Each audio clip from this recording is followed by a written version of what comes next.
ನಮಸ್ಕಾರ ಬಂಧುಗಳೇ, ಇವತ್ತು ಶ್ರಾವಣ ಮಾಸದ ಏಕಾದಶಿ. ಈ ಏಕಾದಶಿಯ ಹೆಸರು ಅಜಾ ಏಕಾದಶಿ. ಈ ಏಕಾದಶಿಯ ಇನ್ನೊಂದು ಹೆಸರು ಆನಂದ ಏಕಾದಶಿ. ಈ ಏಕಾದಶಿಯಂದು ನಾವು ಶ್ರೀ ವಿಠ್ಠಲ ದೇವರ ಒಂದು ಶಕ್ತಿಶಾಲಿ ಮಂತ್ರವನ್ನು ಪಾರಾಯಣ ಮಾಡಿದ್ದೇವೆ. ಈ ಮಂತ್ರದ ಹೆಸರು ಶ್ರೀ ವಿಠ್ಠಲ ಧ್ಯಾನ ಮಂತ್ರ.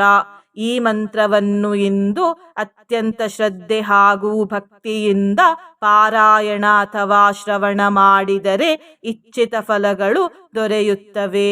ಕೀರ್ತಿ ಮತ್ತು ಯಶಸ್ಸು ಪ್ರಾಪ್ತಿಯಾಗುತ್ತದೆ.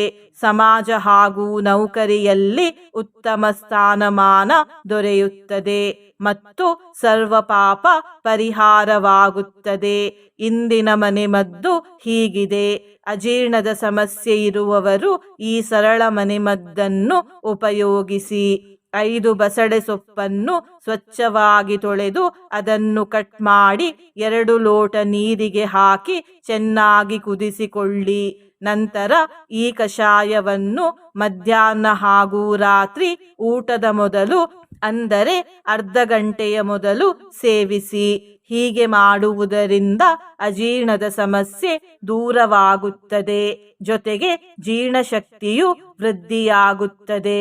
ಬಂಧುಗಳೇ, ನೀವು ಚಾನಲಿಗೆ ಹೊಸದಾಗಿ ಬಂದಿದ್ದರೆ ಚಾನಲ್ ಅನ್ನು ಸಬ್ಸ್ಕ್ರೈಬ್ ಮಾಡಿ, ಹತ್ತಿರ ಇರುವ ಬೆಲ್ ಬಟನ್ ಪ್ರೆಸ್ ಮಾಡಿ, ಆಲ್ ಅನ್ನುವ ಆಪ್ಷನ್ ಅನ್ನು ಸಿಲೆಕ್ಟ್ ಮಾಡಿ.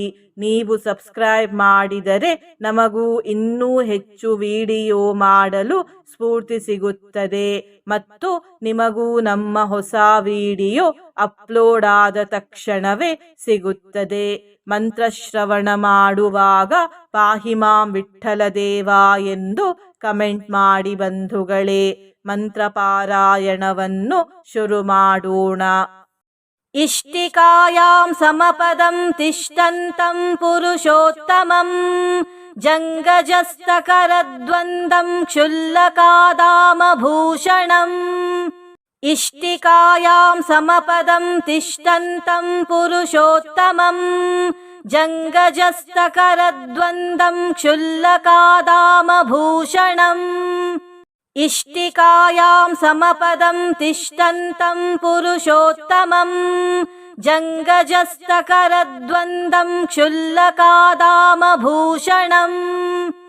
ಇಷ್ಟಿಕಾಯಾಂ ಸಮಪದಂ ತಿಷ್ಠಂತಂ ಪುರುಷೋತ್ತಮಂ ಜಂಗಜಸ್ತಕರದ್ವಂದಂ ಕ್ಷುಲ್ಲಕಾದಾಮಭೂಷಣಂ. ಇಷ್ಟಿಕಾಯಾಂ ಸಮಪದಂ ತಿಷ್ಠಂತಂ ಪುರುಷೋತ್ತಮಂ ಜಂಗಜಸ್ತಕರದ್ವಂದಂ ಕ್ಷುಲ್ಲಕಾದಾಮಭೂಷಣಂ. ಇಷ್ಟಿಕಾಯಾಂ ಸಮಪದಂ ತಿಷ್ಠಂತಂ ಪುರುಷೋತ್ತಮಂ ಜಂಗಜಸ್ತಕರದ್ವಂದಂ ಕ್ಷುಲ್ಲಕಾದಾಮಭೂಷಣಂ. ಇಷ್ಟಿಕಾಯಾಂ ಸಮಪದಂ ತಿಷ್ಠಂತಂ ಪುರುಷೋತ್ತಮಂ ಜಂಗಜಸ್ತಕರದ್ವಂದಂ ಕ್ಷುಲ್ಲಕಾದಾಮಭೂಷಣಂ. ಇಷ್ಟಿಕಾಯಾಂ ಸಮಪದಂ ತಿಷ್ಠಂತಂ ಪುರುಷೋತ್ತಮಂ ಜಂಗಜಸ್ತಕರದ್ವಂದಂ ಕ್ಷುಲ್ಲಕಾದಾಮಭೂಷಣಂ. ಇಷ್ಟಿಕಾಯಾಂ ಸಮಪದಂ ತಿಷ್ಠಂತಂ ಪುರುಷೋತ್ತಮಂ ಜಂಗಜಸ್ತಕರದ್ವಂದಂ ಕ್ಷುಲ್ಲಕಾದಾಮಭೂಷಣಂ. ಇಷ್ಟಿಕಾಯಾಂ ಸಮಪದಂ ತಿಷ್ಠಂತಂ ಪುರುಷೋತ್ತಮಂ ಜಂಗಜಸ್ತಕರದ್ವಂದಂ ಕ್ಷುಲ್ಲಕಾದಾಮಭೂಷಣಂ. ಇಷ್ಟಿಕಾಯಾಂ ಸಮಪದಂ ತಿಷ್ಠಂತಂ ಪುರುಷೋತ್ತಮಂ ಜಂಗಜಸ್ತಕರದ್ವಂದಂ ಕ್ಷುಲ್ಲಕಾದಾಮಭೂಷಣಂ. ಇಷ್ಟಿಕಾಯಾಂ ಸಮಪದಂ ತಿಷ್ಠಂತಂ ಪುರುಷೋತ್ತಮಂ ಜಂಗಜಸ್ತಕರದ್ವಂದಂ ಕ್ಷುಲ್ಲಕಾದಾಮಭೂಷಣಂ. ಇಷ್ಟಿಕಾಯಾಂ ಸಮಪದಂ ತಿಷ್ಠಂತಂ ಪುರುಷೋತ್ತಮಂ ಜಂಗಜಸ್ತಕರದ್ವಂದಂ ಕ್ಷುಲ್ಲಕಾದಾಮಭೂಷಣಂ. ಇಷ್ಟಿಕಾಯಾಂ ಸಮಪದಂ ತಿಷ್ಠಂತಂ ಪುರುಷೋತ್ತಮಂ जङ्गजस्तकरद्वन्द्वं क्षुल्लकादामभूषणम् इष्टिकायां समपदं तिष्ठन्तं पुरुषोत्तमम् जङ्गजस्तकरद्वन्द्वं क्षुल्लकादामभूषणम् इष्टिकायां समपदं तिष्ठन्तं पुरुषोत्तमम् जङ्गजस्तकरद्वन्द्वं क्षुल्लकादामभूषणम् इष्टिकायां समपदं तिष्ठन्तं पुरुषोत्तमम् जङ्गजस्तकरद्वन्द्वं क्षुल्लकादामभूषणम् इष्टिकायां समपदं तिष्ठन्तं पुरुषोत्तमम् जङ्गजस्तकरद्वन्द्वं क्षुल्लकादामभूषणम् इष्टिकायां समपदं तिष्ठन्तं पुरुषोत्तमम् जङ्गजस्तकरद्वन्द्वं क्षुल्लकादामभूषणम् इष्टिकायां समपदं तिष्ठन्तं पुरुषोत्तमम् जङ्गजस्तकरद्वन्द्वं क्षुल्लकादामभूषणम् इष्टिकायां समपदं तिष्ठन्तं पुरुषोत्तमम् जङ्गजस्तकरद्वन्द्वं क्षुल्लकादामभूषणम् इष्टिकायां समपदं तिष्ठन्तं पुरुषोत्तमम् जङ्गजस्तकरद्वन्द्वं क्षुल्लकादामभूषणम् इष्टिकायां समपदं तिष्ठन्तं पुरुषोत्तमम् जङ्गजस्तकरद्वन्द्वं क्षुल्लकादामभूषणम् इष्टिकायां समपदं तिष्ठन्तं पुरुषोत्तमम् जङ्गजस्तकरद्वन्द्वं क्षुल्लकादामभूषणम् इष्टिकायां समपदं तिष्ठन्तं पुरुषोत्तमम् जङ्गजस्तकरद्वन्द्वं क्षुल्लकादामभूषणम् इष्टिकायां समपदं तिष्ठन्तं पुरुषोत्तमम् जङ्गजस्तकरद्वन्द्वं क्षुल्लकादामभूषणम् इष्टिकायां समपदं तिष्ठन्तं पुरुषोत्तमम् जङ्गजस्तकरद्वन्द्वं क्षुल्लकादामभूषणम् इष्टिकायां समपदं तिष्ठन्तं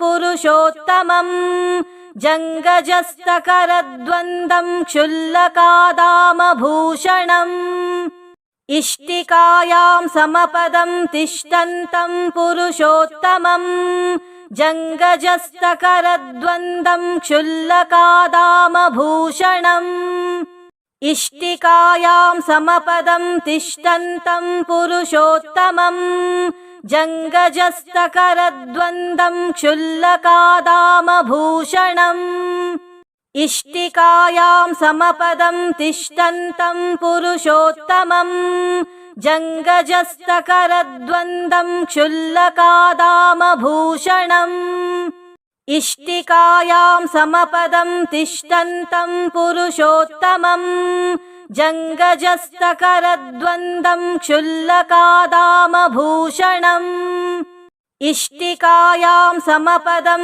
तिष्ठन्तं पुरुषोत्तमम् जङ्गजस्तकरद्वन्द्वं क्षुल्लकादामभूषणम् इष्टिकायां समपदं तिष्ठन्तं पुरुषोत्तमम् जङ्गजस्तकरद्वन्द्वं क्षुल्लकादामभूषणम् इष्टिकायां समपदं तिष्ठन्तं पुरुषोत्तमम् जङ्गजस्तकरद्वन्द्वं क्षुल्लकादामभूषणम् इष्टिकायां समपदं तिष्ठन्तं पुरुषोत्तमम् जङ्गजस्तकरद्वन्द्वं क्षुल्लकादामभूषणम् इष्टिकायां समपदं तिष्ठन्तं पुरुषोत्तमम् जङ्गजस्तकरद्वन्द्वं क्षुल्लकादामभूषणम्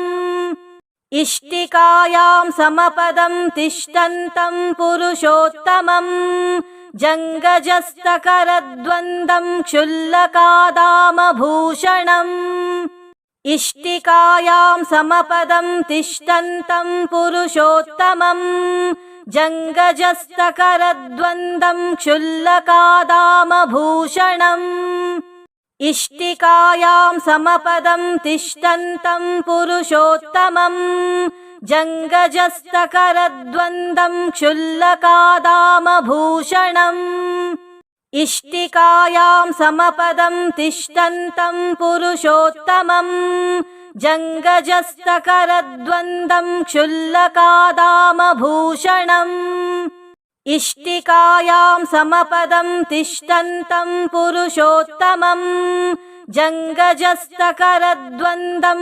क्षुल्लकादामभूषणम् इष्टिकायां समपदं तिष्ठन्तं पुरुषोत्तमम् जङ्गजस्तकरद्वन्द्वं क्षुल्लकादामभूषणम् इष्टिकायां समपदं तिष्ठन्तं पुरुषोत्तमम् जङ्गजस्तकरद्वन्द्वं क्षुल्लकादामभूषणम् इष्टिकायां समपदं तिष्ठन्तं पुरुषोत्तमम् जङ्गजस्तकरद्वन्द्वं क्षुल्लकादामभूषणम् इष्टिकायां समपदं तिष्ठन्तं पुरुषोत्तमम् जङ्गजस्तकरद्वन्द्वं क्षुल्लकादामभूषणम् इष्टिकायां समपदं तिष्ठन्तं पुरुषोत्तमम्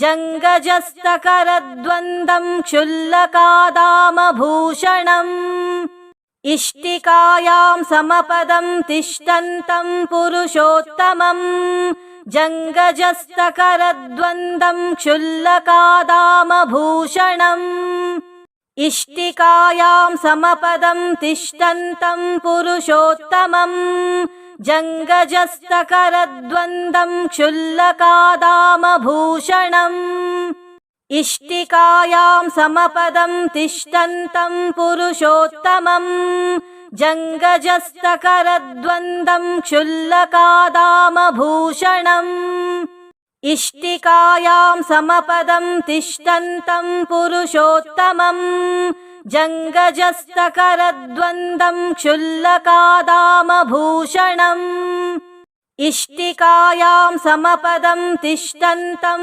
पुरुषोत्तमम् जङ्गजस्तकरद्वन्द्वं क्षुल्लकादामभूषणम् इष्टिकायां समपदं तिष्ठन्तं पुरुषोत्तमम् जङ्गजस्तकरद्वन्द्वं क्षुल्लकादामभूषणम् इष्टिकायां समपदं तिष्ठन्तं पुरुषोत्तमम् जङ्गजस्तकरद्वन्द्वं क्षुल्लकादामभूषणम् इष्टिकायां समपदं तिष्ठन्तं पुरुषोत्तमम् जङ्गजस्तकरद्वन्द्वं क्षुल्लकादामभूषणम् इष्टिकायां समपदं तिष्ठन्तं पुरुषोत्तमम् जङ्गजस्तकरद्वन्द्वं क्षुल्लकादामभूषणम् इष्टिकायां समपदं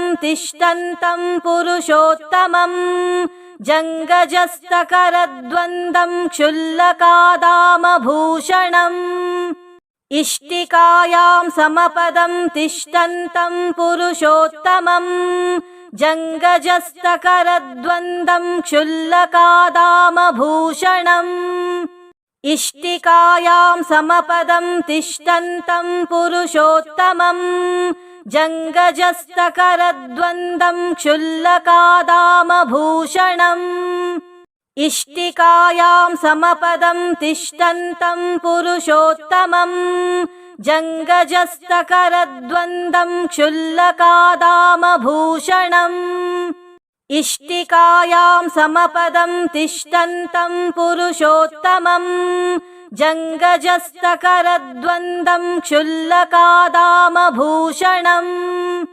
इष्टिकायां समपदं तिष्ठन्तं पुरुषोत्तमम् जङ्गजस्तकरद्वन्द्वं क्षुल्लकादामभूषणम् इष्टिकायां समपदं तिष्ठन्तं पुरुषोत्तमम् जङ्गजस्तकरद्वन्द्वं क्षुल्लकादामभूषणम् इष्टिकायां समपदं तिष्ठन्तं पुरुषोत्तमम् जङ्गजस्तकरद्वन्द्वं क्षुल्लकादामभूषणम् इष्टिकायां समपदं तिष्ठन्तं पुरुषोत्तमम् जङ्गजस्तकरद्वन्द्वं क्षुल्लकादामभूषणम् इष्टिकायां समपदं तिष्ठन्तं पुरुषोत्तमम् जङ्गजस्तकरद्वन्द्वं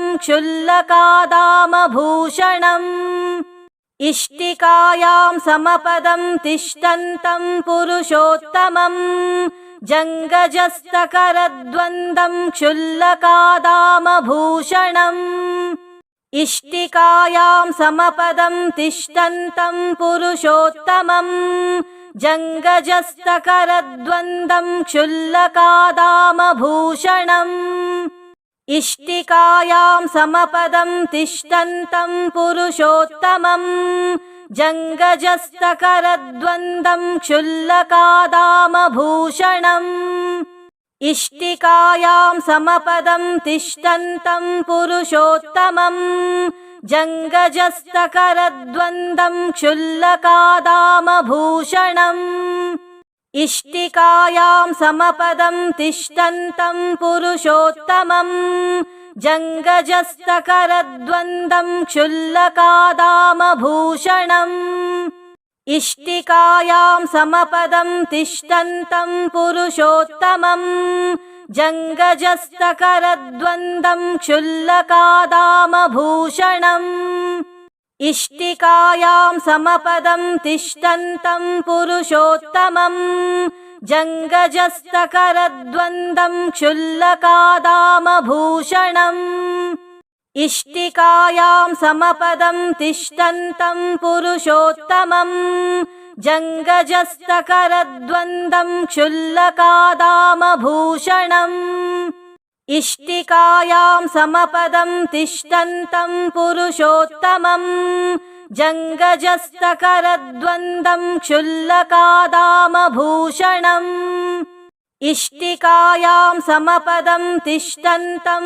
पुरुषोत्तमम् जङ्गजस्तकरद्वन्द्वं क्षुल्लकादामभूषणम् इष्टिकायां समपदं तिष्ठन्तं पुरुषोत्तमम् जङ्गजस्तकरद्वन्द्वं क्षुल्लकादामभूषणम् इष्टिकायां समपदं तिष्ठन्तं पुरुषोत्तमम् जङ्गजस्तकरद्वन्द्वं क्षुल्लकादामभूषणम् इष्टिकायां समपदं तिष्ठन्तं पुरुषोत्तमम् जङ्गजस्तकरद्वन्द्वं क्षुल्लकादामभूषणम् इष्टिकायां समपदं तिष्ठन्तं पुरुषोत्तमम् जङ्गजस्तकरद्वन्द्वं क्षुल्लकादामभूषणम् इष्टिकायां समपदं